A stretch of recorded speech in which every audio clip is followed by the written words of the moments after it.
오늘은 추수감사주일입니다. 한 해 동안 우리를 인도하시고 지키시고 은혜 주셨던 하나님께 우리 박수로 감사의 영광을 돌리겠습니다.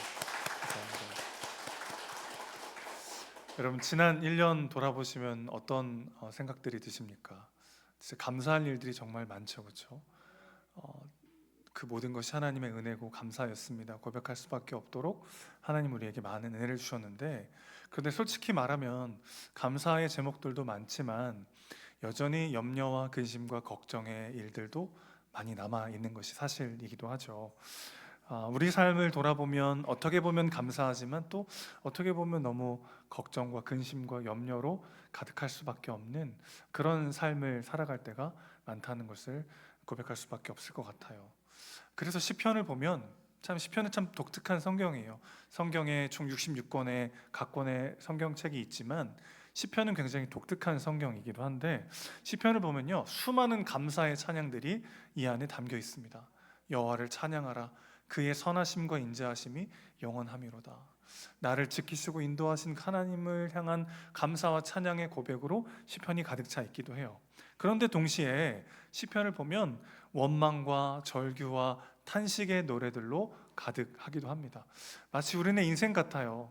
어찌 보면 너무 참 불안하고 염려와 근심과 걱정으로 가득한 시간을 보낸 것 같기도 하고, 또 돌아보면 그 모든 것들을 인도하신 하나님께 감사할 수밖에 없는 우리 인생과도 같은 것이 이 시편인데, 그래서 하나님은 이 시편을 우리에게 아주 독특한 방식으로 주셨습니다.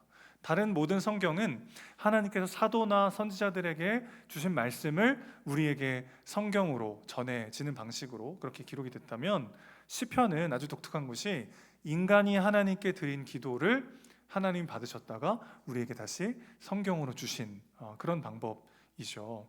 왜 그렇게 하셨을까요? 시편을 보면 신자들의 삶의 이 지난 고난과 역경 속에서 그들이 어떻게 감사의 자리로 나아갔는지를 알려주는 책이라고 할 수 있겠습니다. 이런 감사주일이 올 때마다 부담 아닌 부담이 와요. 그냥 감사하지 않은데 감사해야 될 것 같은. 그런데 시편은 여러분, 자기적으로 억지로 감사로 우리를 멱살 잡고 끌고 가지 않아요. 충분히 내 안에 절규와 탄식과 슬픔과 원망으로 가득할 때 그 모습 그대로 어떻게 하나님 앞에 나아가서 기어이 우리로 하여금 하나님께 감사하고 찬양할 수밖에 없게 만드는지, 그 과정이 이 안에 적혀 있더라는 것입니다. 그래서 우리도 이 시편을 보면서 이렇게 기도하라고 하나님은 우리에게 이 말씀을 주신 거죠. 빨리 감사해야 될 것 같은 부담은 내려놓고 내 모습 그대로, 내 안에 있는 그 감정과 내 염려와 불안 그대로 하나님께 나아가서 그것들을 어떻게 감사의 자리까지 나아갈 수 있는지 오늘 본문을 통해 한번 살펴보도록 하겠습니다. 먼저 우리 1절 2절 말씀을 다시 한번 읽어보겠습니다. 시작. 나의 영혼이 잠잠히 하나님만 바라며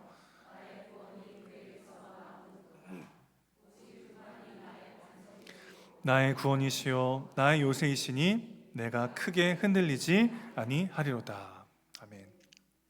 함께 읽은 1절과 2절의 말씀은 시편 62편 전체의 결론이면서 핵심 메시지이기도 합니다. 근데 히브리어 원문을 보면 이 1, 2절이 모두 오직이라는 단어로 시작이 돼요. 오직이라는 단어. 그러니까 무슨 뜻이죠? 하나님 말고는 우리에게 다른 반석, 다른 구원, 다른 요새는 존재하지 않는다는 뜻이죠. 하나님만이 나의 반석이시고 하나님만이 나의 구원이시고 하나님만이 나의 요새이신 줄로 믿습니다. 그래서 오직 하나님만 잠잠히 바라며 그분의 반석 되심과 구원 되심과 요새 되심을 누리는 삶으로 우리는 초대된 것이죠. 이 은혜가 우리 모두의 가운데 충만하시기를 주님의 이름으로 축복합니다. 여기에 우리의 감사의 근거가 있는 거죠. 우리의 반석이시고 구원이시고 요새가 되어주신 하나님, 그 은혜 안에 우리의 감사의 근본적인 이유가 있는 것이죠. 자, 그런데 문제는 1절, 2절 말씀이 하나같이 다 맞는 말이고 너무 다 익숙하게 알고 있는 말씀인데, 이 객관적 진리가 힘들고 어려운 현실과 만나면 전혀 와닿지 않을 때가 있다는 거예요. 분명 다 알고 있고 다 믿고 있었다라고 생각했는데 현실의 파도가 확 밀려오면 이 말씀이 너무 멀게만 느껴져요. 그냥 성경에만 써 있는 좋은 시처럼만 여겨지지 이게 내 삶에 실제로는 다가오지 않는 거죠. 자, 시인도 그런 상황에 처했습니다. 이 객관적 진리인 하나님의 요새요, 방패요, 구원되심을 고백하고 난 다음에 지금 시인은 자기가 어떤 상황에 처해 있는지를 우리에게 말해주고 있어요. 3절과 4절 말씀을 한번 읽어보겠습니다. 넘어지는 담과 흔들리는 울타리 같이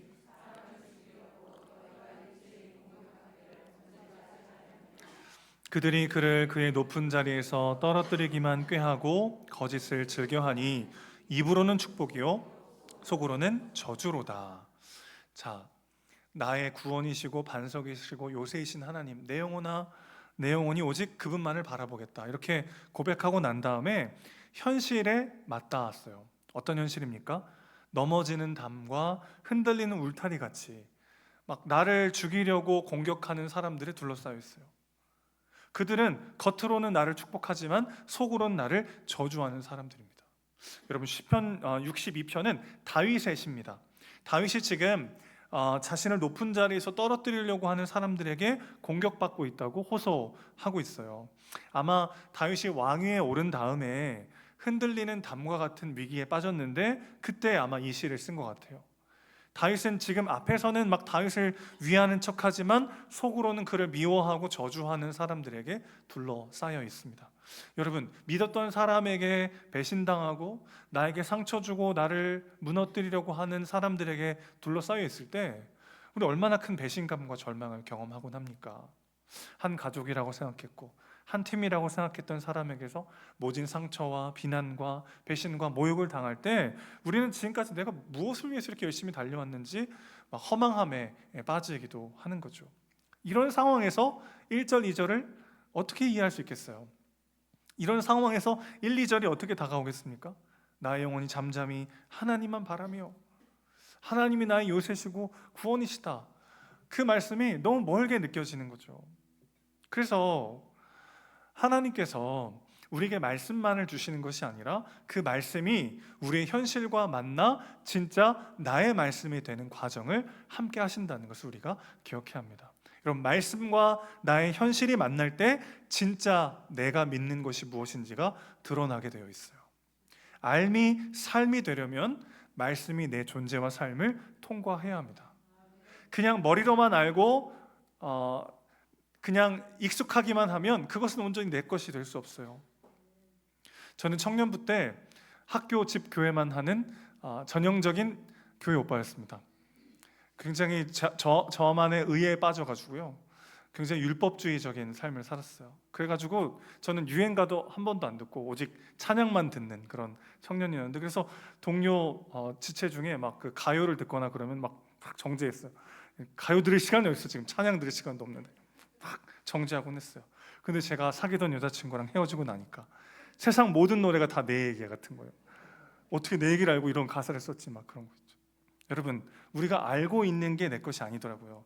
살아낸 것이 진짜 내 것입니다. 흔들려 보지 않으면 내가 진짜 어디 위에 서 있는지 알 길이 없어요.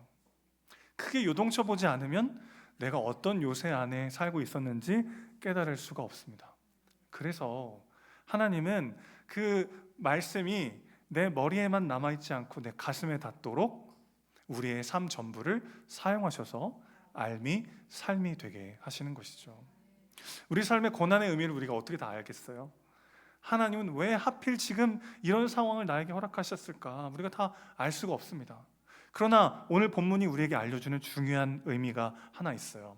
고난을 통해 우리는 그저 머리로만 알았던 말씀이 비로소 진정으로 나의 말씀이 되는 것을 경험하게 된다는 것입니다.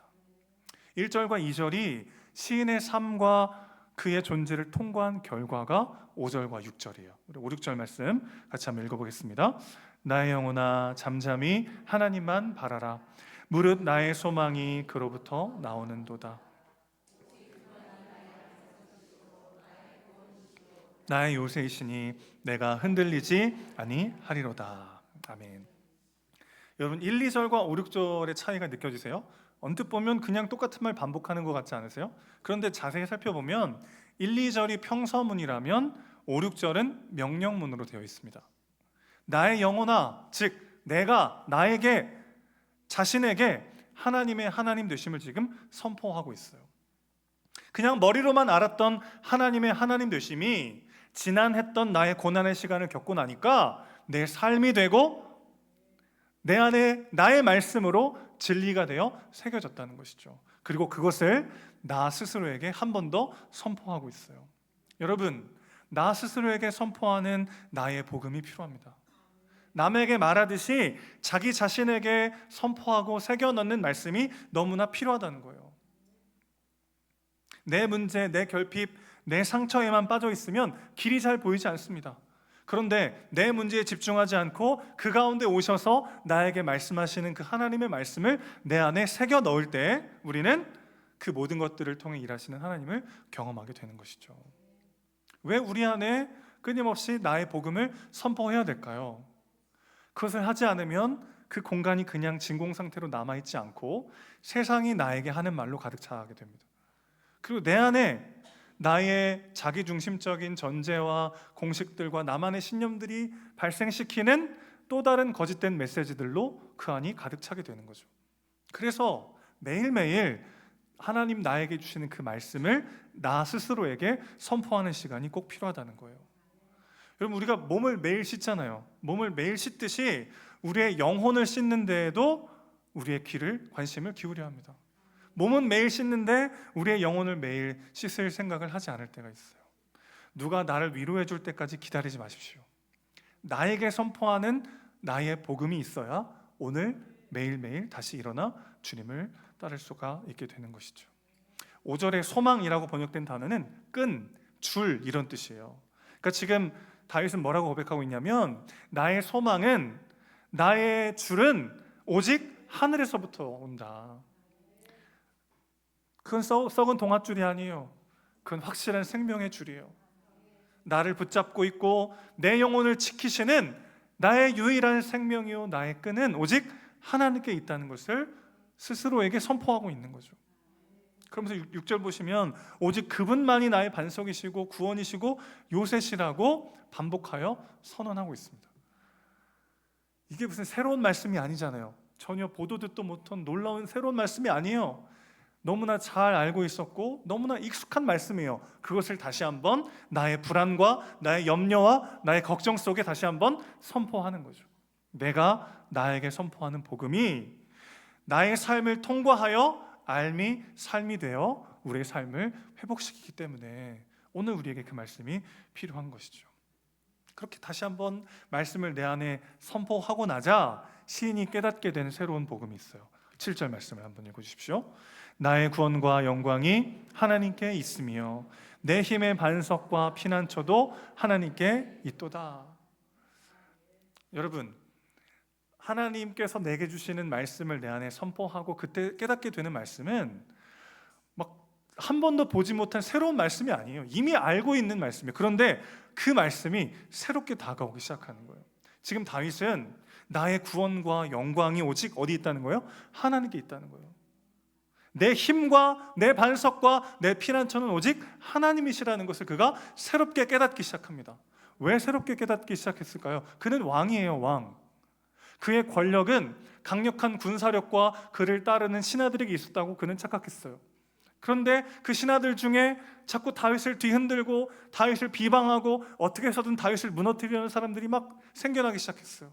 그때 다윗은 주저했고 두려웠고 절망했고 넘어졌어요.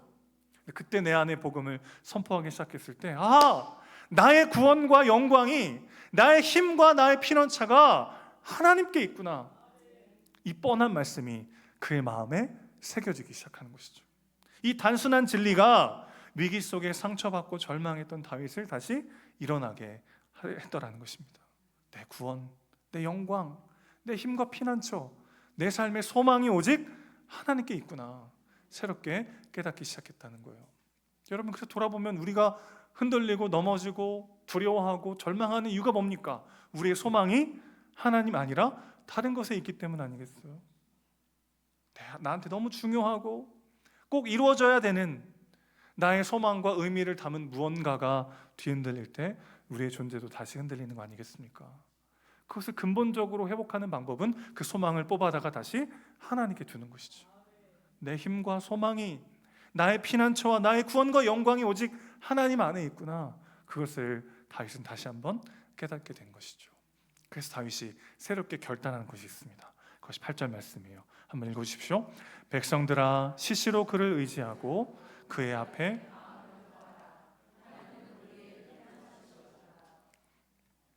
시시로 그를 의지하고 그 앞에 마음을 토하라. 하나님이 나의 피난처시로다. 다윗의 결단입니다. 이 토한다는 말은 쏟아놓는다는 뜻이잖아요. 여러분, 이게 안 되면 회복이 안 됩니다. 내 마음의 울분과 두려움을 누구에게요? 하나님께 다 토해놓으라는 거예요. 언제입니까? 시시로요. 계속해서 무시로 반복적으로 내 안에 그런 염려와 걱정과 근심과 울분이 생길 때마다 그대로 가지고 나가서 누구에게요? 하나님께 다 쏟아놓으라는 거예요. 그것이 하나님께서 내게 주시는 이미 열어놓으신 피할 길을 보는 방법이기 때문에 그렇습니다. 여러분, 하나님은 우리에게 시험만 허락하지 않으세요. 우리가 감당치 못할 시험은 허락하지 않으세요.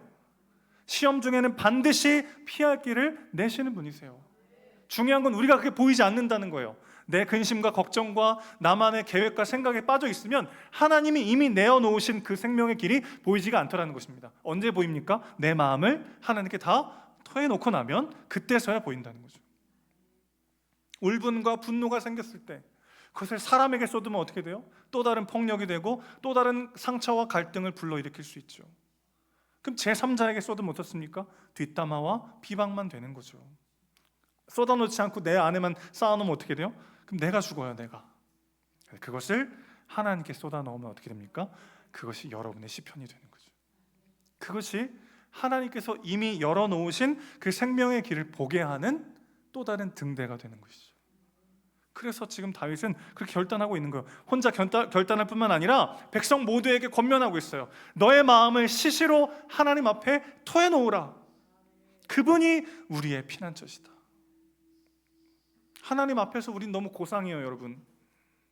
하나님 앞에서 우리가 뭐 하러 간다고요? 구토하러 간다고요, 구토. 나의 마음을 오바이트 하듯 다 쏟아넣으러 하나님 앞에 가는 거예요. 그런데 우리는 하나님 앞에서도 가면을 쓸 때가 있어요. 내 감정을 하나님께 다 솔직히 쏟아놓지 않으면 하나님의 메시지가 들리질 않는 거예요. 내 상황에 대한, 내 존재에 대한 하나님의 뜻이 깨달아지려면 그분 앞에 솔직히 내 마음을 다 토해놓아야만 가능합니다. 그러면 똑같은 상황이 전혀 다르게 보이기 시작하는 거예요. 회복은 항상 거기서부터 시작됩니다. 내 관점, 내 판단, 내 감정으로만 볼 때는 보이지 않았던 그 길을 하나님께 내 마음을 다 쏟아놓고 나면 그분의 진리의 빛으로 비춰주셔서 그 길을 걸어갈 수 있게 되더라는 것이죠. 이 마음을 토하다라는 말이 참 너무 절묘한 표현인 것 같아요. 여러분, 우리가 음식을 먹다가 막 배부르면 눈앞에 아무리 맛있는 음식이 있어도 더 못 먹잖아요, 그렇죠? 물론 빵은 달라요. 그래서 빵과 간식은 배가 또 다르다 뭐 그런 말이 있는데, 정식도 먹고 후식도 먹었어요. 다 막 완전 다 먹었어요. 그 다음에는 아무리 뭐 맛있는 음식이 있어도 잘 안 들어가잖아요. 하나님의 말씀도 똑같아요. 내 안에 울분과 상처와 분노와 좌절과 불안으로 가득하면 하나님의 마음을 담을 수가 없어요. 하나님의 마음을 담으려면, 그분이 비춰주시는 진리의 길을 보려면 먼저 뭐가 돼야 됩니까? 내 마음을 솔직하게 다 토해놓는 과정이 필요합니다. 완전히 다요. 여러분, 하나님 앞에 나올 때 우리가 무슨 우아한 교양인으로 나오면 안 돼요. 우리 뭐 하러 나오는 거예요? 오버이트 하러 나오는 거예요. 오늘 성경에 의하면 하나님 앞에는 우리가 망가진 채로, 비참한 채로, 정말 내 안에 걱정과 근심과 염려로 꽉 차서 영혼이 체한 그 상태로, 그 모습 그대로 하나님 앞에 오바이트하러 나오는 거예요. 하나님 앞에 거룩한 척하고 괜찮은 척 하려고 나오는 게 아니라 그분 앞에 나올 때 우리는 철저히 하나님의 은혜가 아니면 살 수 없는 죄인으로, 영혼의 병든 자로 그렇게 나아가는 것이죠. 그래서 내 마음을 다 하나님께 다 토해놓을 때 그분이 주시는 시선으로, 그분의 마음으로 내 그 문제와 상황과 현실을 바라볼 수 있게 되는 것이죠. 다윗에게도 그 일이 벌어집니다.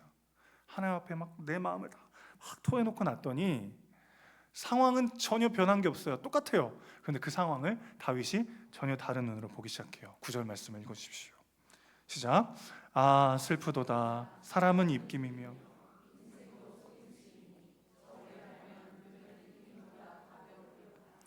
다윗이요, 진짜 내가 입김과도 같은 그 사람의 말에 이렇게 눌려 있었다니. 그의 말이 바위처럼 내 가슴을 짓누르고 있었는데 바위가 아니라 입김이었구나. 속임수였구나, 속임수. 내 삶의 존재와 가치를 규정할 수 없는 아무것도 아닌 것이었는데 나는 그의 말에 이렇게 눌려 있었구나. 사람이란 존재가 정말 입김과도 같아서 하면 잠깐 따뜻하다가 그냥 없어지는 그 입김처럼 아무것도 아닌데 나는 거기에다가 내 삶의 의미와 가치를 두고 있었구나. 비로소 깨달아지기 시작하는 거예요. 여러분, 누군가의 말이나 나에 대한 대우가 가볍게 느껴질 때가 있나요?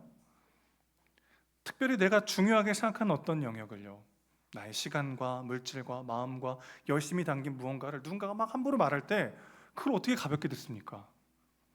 그럴 수 있는 분 계세요? 그게 어떻게 가벼워요?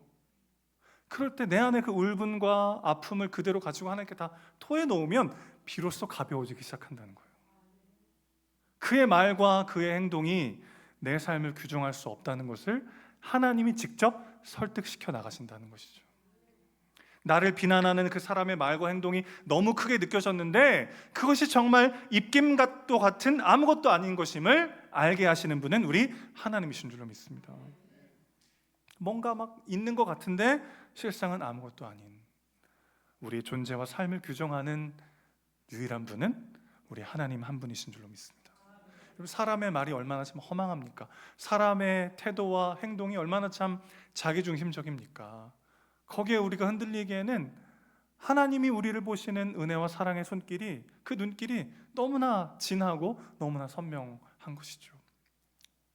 제가 한 작년이었던 걸로 기억하는데 지하 주차장에 이제 아파트에 내려서 아이들을 내려주려고 이제 문 앞에 잠깐 정차하고 있었어요. 그래서 이제 제가 길을 막았다 보니까 뒷차가 막 빵 하면서 막 엄청 저를 째려보더라고요. 그래서 제가 죄송합니다 하고 이제 그 주차를 했는데 그분도 내렸어요. 저희 동에. 그래서 우리 동 사나보다 하고 이제 같이 올라가서 엘리베이터 제가 12층을 눌렀는데 그분이 갑자기 얼굴이 빨개지면서 막 굉장히 이렇게 민망해하는 거예요. 알고 봤더니 저희 옆집 사람이었습니다.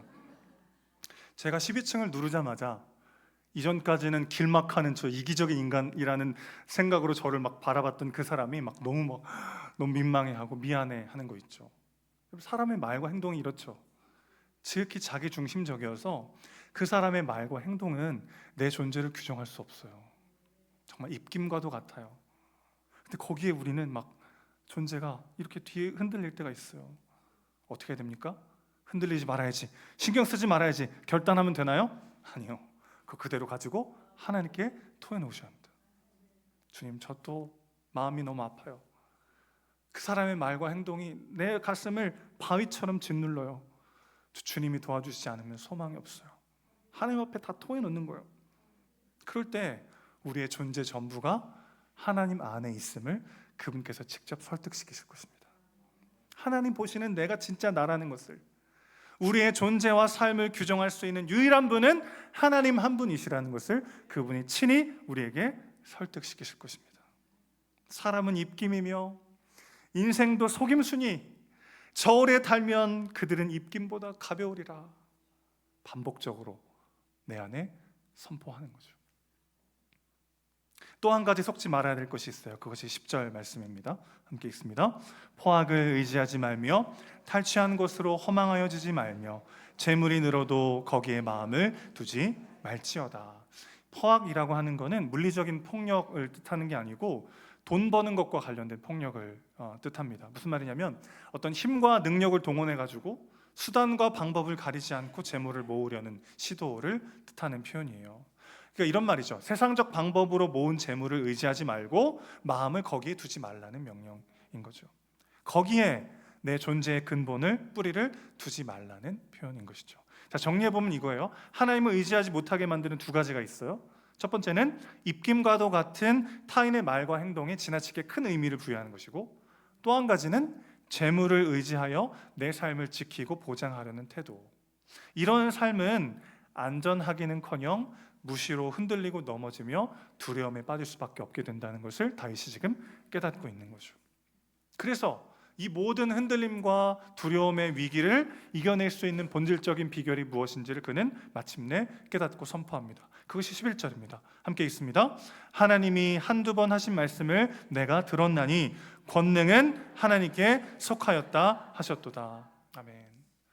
여러분, 하나님이 한두 번 하신 말씀을 내가 들었다, 굉장히 시적인 표현인데, 한 번 말씀하셨는데 두 배의 강도로 깨달았다는 시적인 표현이에요. 여러분, 그럴 때가 있잖아요. 똑같은 말인데 어느 날 그 말이 여기 들리는 게 아니라 여기에 들릴 때가 있습니다. 똑같은 말이 마음에 깊이 와닿아 새겨질 때가 있어요. 다윗은 지금 내가 사는 유일한 길은 그 생명의 말씀을 내 가슴에 새겨 넣는 것이구나, 그분의 말씀을 내 존재의 중심에 가득 채워 그것으로 나로 하여금 살아내게 하는 것, 이것이 유일한 방법이구나 깨닫게 된 것이죠. 종교개혁을 했던 루터라는 사람은 다소 과격한 표현까지 썼어요. 말씀을 너의 머리에 박아 넣어라. 말씀을 우리의 머리에 박아 넣으래요. 우리가 하나님의 말씀과 그분의 뜻보다는 나의 감정, 나의 판단, 나의 욕심으로 가득 차 있기 때문에 계속해서 시시로 반복해서 하나님의 말씀을 우리 마음에 박아 넣으라는 것이죠. 내 영혼아, 너는 오직 하나님만 바라라. 나의 구원이, 나의 소망이, 나의 힘과 영광이 오직 하나님께 있도다.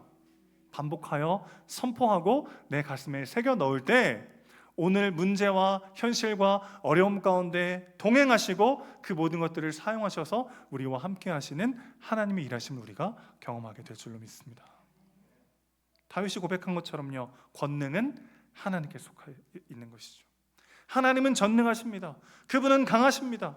나를 무너뜨리려는 대적의 공격이 아무리 거세다 할지라도 그들은 하나님 앞에 바람 앞 등불에 불과합니다. 내 눈에 앞에 보이는 문제가 아무리 크다 할지라도 언제나 우리 하나님은 그 문제보다 크십니다. 그 모든 것들을 사용하셔서 합력하여 선을 이루실 수 있을 만큼 그분은 강하고 전능한 하나님으로 우리 삶을 붙잡고 계신 줄로 믿습니다. 하나님의 능력과 사랑이 우리 삶에 지금 쏟아지고 있어요. 그분의 능력과 사랑 모두를 사용하셔서 우리를 붙들고 계시기 때문에 우리는 우리가 기대하고 바라는 것보다 더 영광스러운 길로 나아가고 있는 줄로 믿습니다. 그래서 다윗이 마지막에 이렇게 고백하는 거예요. 12절 보실까요? 주여, 인자함은 주께 속하였습니다. 주님의 그 인자, 자비, 헤세드란 말이죠. 신실하신 사랑, 변함없는 자비와 은혜, 그 헤세드가 주님 안에 있어서 그 사랑이 내게 쏟아지고 있습니다. 이렇게 고백하고 있어요. 자, 오늘의 시편이 이렇게 끝났으면 참 깔끔할 텐데 마지막에 좀 찜찜한 말이 덧붙여져 있습니다. 12절 다시 보실까요? 주여, 인자함은 주께 속하오니, 이렇게 끝나지 않고 어떻게 끝나냐면 주께서 각 사람이 행한 대로 갚으심이니이다. 다소 찜찜한 말이 이 안에 첨가가 되어 있어요. 각 사람이 행한 대로 갚으신다. 그럼 우리가 하나님의 사랑과 은혜를 받을 자격이 있나요? 우리는 오직 주님만 바라보지 못할 때가 더 많잖아요. 내 소망, 내 기쁨, 내 위로, 내 안정을 하나님 아닌 다른 데서 찾을 때가 얼마나 많이 있습니까? 그런데 하나님이 공평하시면서 어떻게 동시에 우리를 사랑하실 수 있죠? 정의를 실현하기 위해서는 각 사람이 행한 죄에 따라 반드시 징계해야 되죠. 그 사람이 권력이 많고 돈이 많고 뒷배가 튼튼하다고 해서 봐주면 그건 정의로운 게 아니잖아요. 그런데 하나님은 어떻게 우리에게 완전히 정의로우시면서 완전히 사랑으로 우리와 함께 하실 수 있습니까? 우리의 모든 죄값을 우리 대신 그리스도께 짊어지게 하셨죠. 그분을 죽이시고 그분을 버리시고 그분을 사망의 한가운데로 내어 쫓으시면서 우리를 그의 아들의 자리에 초청하셨습니다. 그렇게 우리에게 완전한 공의와 완전한 사랑을 하나님은 한 번에 보여주신 것이죠. 여러분, 내가 흔들릴 때도, 염려와 걱정으로 가득해서 하나님을 보지 못할 때도 우리가 하나님의 헤세드 안에 있음을 기억하십시오. 우리는 흔들리잖아요. 우리의 소망이 얼마나 많이 다른 데 있어요. 그런데 그 모습 그대로 하나님 앞에 나아가 우리가 토할 수 있는 이유는 뭐예요? 자기 아들을 버리심으로 우리를 그분의 사랑 안에 묶어두셨기 때문이죠. 우리가 완전해서가 아니라 우리가 신실하게 그분만을 따르고 우리가 완전히 그분만을 의지하는 삶을 살아서가 아니라 그러지 못할 때에도 우리는 그분의 사랑 안에 묶여 있음을 기억하십시오. 이것이 우리의 모든 감사의 본질적인 이유가 되어야 할 줄로 믿습니다. 우리가 가장 감사해야 될 이유는 바로 여전히 우리가 흔들리고 넘어지지만 우리가 그분의 은혜 안에 있다라는 이 사실인 것이죠. 여전히 내 소망이 다른 데 있어요. 여전히 감사보다는 내 안에 염려와 근심과 걱정이 더 가득해요. 그런데 그럼에도 불구하고 우리가 감사할 수 있는 이유는 무엇입니까? 그런 우리를 변함없이 사랑하시며 그분의 은혜 안에 묶어 두셨다는 것입니다. 세상 그 어떤 것도 우리를 향한 하나님의 사랑에서 우리를 끊을 수가 없어요. 그분을 내가 신실하게 사랑하지 못해도 나의 소망과 나의 믿음이 하나님 말고 다른 것을 사랑해 있을 때도 우리를 향한 그 사랑의 끈은 끊어지지 않을 것입니다. 그것이 우리의 감사의 가장 근본적인 이유가 되는 것이죠. 그래서 다윗은 시편 23편에서 이렇게 고백해요. 23편 6절입니다. 내 평생의 선하심과 인자하심이 반드시 나를 따르리니 내가 여호와의 집에 영원히 살리로다. 다윗은 이게 어떻게 가능했는지 아마 알지도 못한 채 본인이 누렸던 삶을 정리해서 고백한 것 같아요.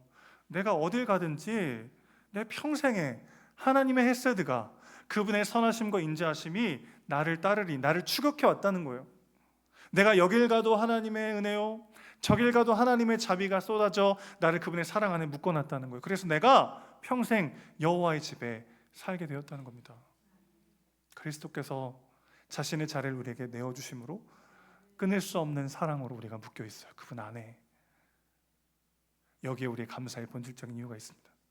그분이 나를 어떻게 사랑하셨는가, 내가 그분의 은혜와 자비 안에 오늘 있음을 기억할 때 현실과 상황과 상관없이 그분께 감사하며 그분을 찬양하고, 그래서 그분이 이미 마련해 놓으신 그 생명의 길로 나아가는 복된 삶을 살게 될 줄로 믿습니다. 우리 또 한 주가 그런 한 주가 되시기를 주님의 이름으로 축원합니다.